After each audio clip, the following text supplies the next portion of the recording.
Hey guys, Neutron Star here. In my videos, I'm gonna help some of you who has little access to chemical reagents explore the world of chemistry.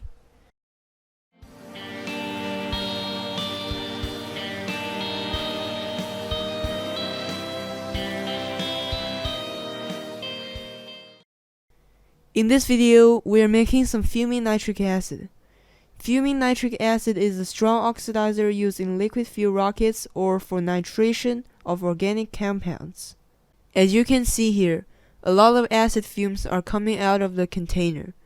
Once the concentration of the acid reaches 86%, the fuming effect will be very significant.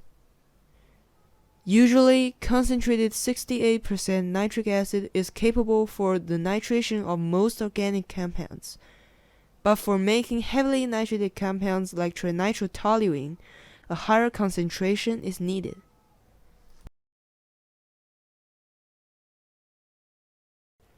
Now, to make the acid, we need two chemicals, potassium nitrate and sulfuric acid.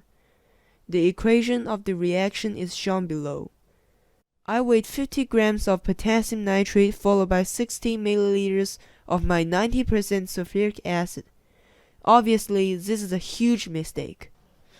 The water in the excess sulfuric acid had contaminated my product a bit in the end. All the potassium nitrate is loaded into a round bottom flask. Then the flask is connected to a distillation apparatus. The hose on the right leads to an inverted funnel trap, which will neutralize any acidic gas that might come off.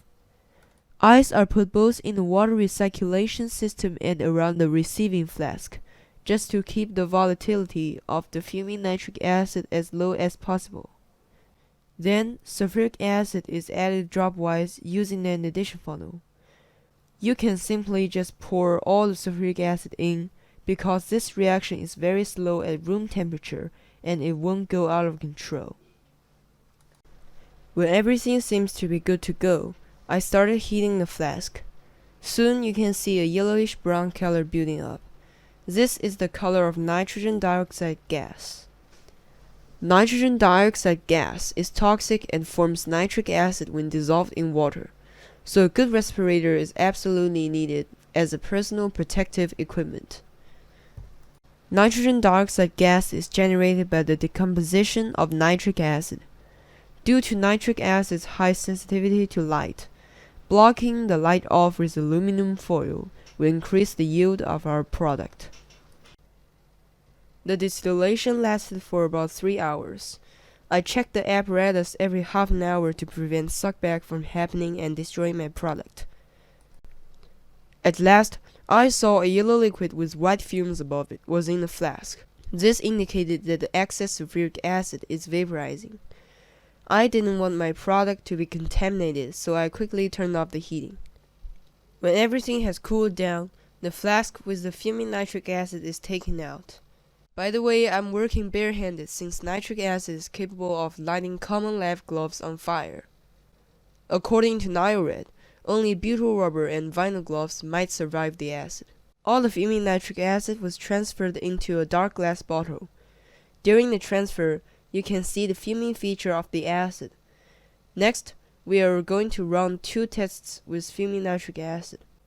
As I mentioned before, fuming nitric acid lights common lab gloves on fire.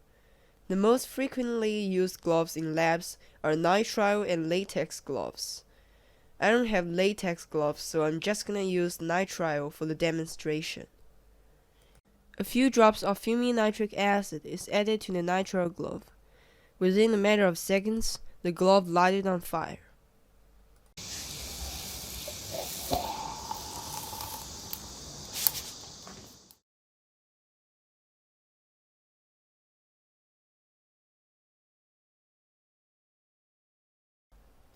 The place where the glove made direct contact to the acid has charred completely.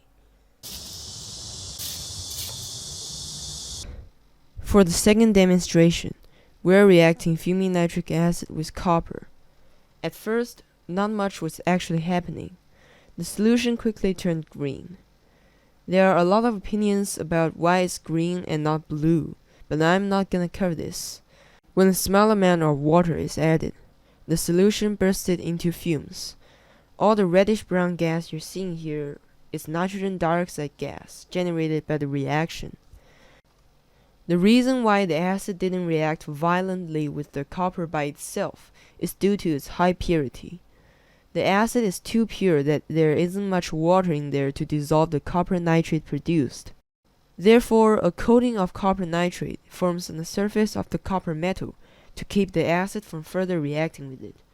This is known as passivation.